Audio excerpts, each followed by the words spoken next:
So I'm going to show you how to rinse the tops or whatever it is that you colored, and then tell you about the wash cycle you're going to want to run it through. Alrighty, let's do this. I have pre-rinsed my sink and really just gotten it clean with Dawn. I still have my handy reusable box here so that I can transport these guys to the washing machine with it. You're going to want to run cold water. Make sure you are using cold water. That is going to prevent the colors from running all together. So you're going to start to rinse the top. Leave the rubber bands on initially. And you should start to see the colors running out. It's already preset, so that is good. You definitely want the colors to come out. The longer you leave it, the more vibrant the color, but I also noticed that the longer I left it, the more the colors spread, obviously, because the fabric absorbs the dye. So we tried to do it in sections where there would be larger gaps of white. That may not be, that is okay. All right, now I've kind of pre-rinsed them. Now I'm gonna squeeze. I don't want to squeeze too much there initially. I'm not sure if they'll run. I have never done it before.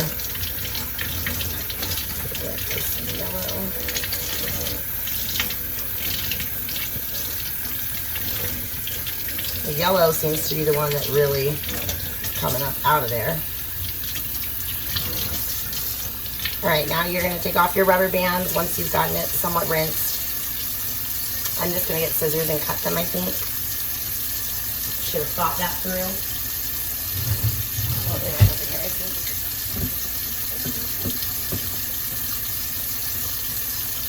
If you are going to cut them, have an adult do it for you. And be careful to hold the band both places so it doesn't snap back at you. Don't want that. And I should have had a trash bag ready for this. We're learning as we go. Grab the paper towel. To be sure if there's any dye on the rubber band, it's not soaking through the countertop. Alright, so keep cutting these guys. Fold it, cut it.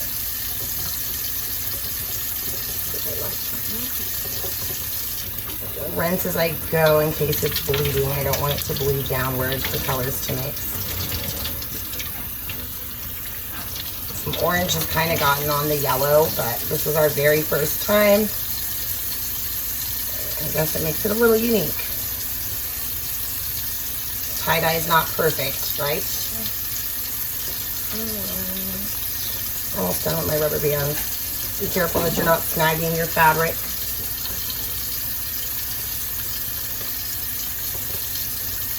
All right, looking good, huh? Kind of spread it out. Oh, wow. We definitely could have gone a little heavier, but I think it looks cool. Wasn't sure how much to saturate. This dye seems to be really good. In all the videos I watch, it seems like a lot of dye is coming out. This seems to have retained it really well. You're gonna wash until your water is running clear. Which it pretty much is. Really only the yellow seems to have some excess color left there. Seems like it's pretty clear. All right, I'll show you this one and then I'll rinse them all and kind of show you after. Here we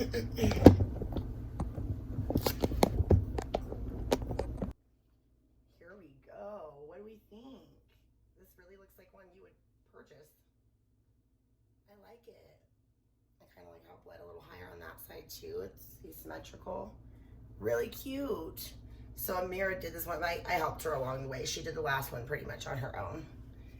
How cute. I want to be sure it's really rinsed. I'm going to put them in the wash now anyways, but still. All right. All right, I'm just going to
Again, you're not going to want to use warm water whatsoever. Make sure your water is cold. You're going to make sure that you rinse it until the water is running clear. And be sure that you only take out the rubber bands after you have initially started to rinse your item.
I'm in the laundry room and I'm going to show you what you're going to need to do.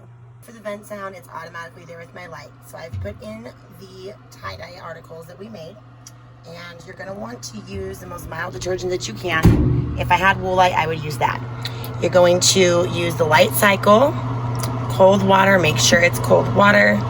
This is a super small load. Don't waste more water than you need to. I'm going to run it on light. I'm curious if I should maybe do deep rinse, but I think I'm going to wait.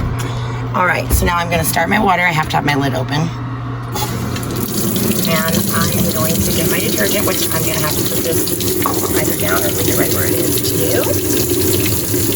It's a little detergent, it says, so I'm going to go pretty light, very light. Got just a little bit of liquid in the base. I like to mix my detergent with water just to disperse it. And I'm going to drizzle right where the focus is changing.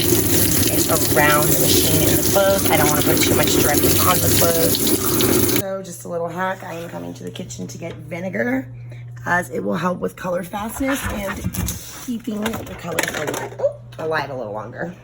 Literally added just a splash of the vinegar. Make sure that you are washing them either separately or with clothes that you would not mind getting dye on at least the first few washes.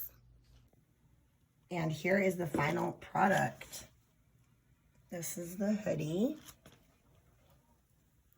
It's not what I was anticipating. We didn't quite get the patterns that we planned for, but they came out pretty cool.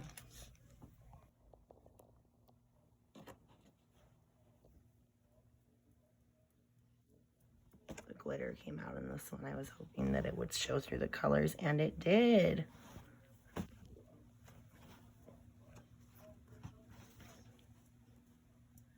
I didn't know where to set them to show you guys until I wash them again, so we're playing it safe on the laundry hamper. Here's the cycle shorts. They had a little bit of color on them from some residual powder. They came out really good. And last but not least, her little tank top. It's interesting how this one is. You will get some pictures of them this week on the beach. I'm just too scared to set them on the counter or anything. I'm waiting for a load of wash to finish before I can do these. So that's that, you guys. That was our tie-dye experience, round 1. Can't wait to do it again and really try to get some of the shapes and patterns down. Thanks for watching. Hope you enjoyed.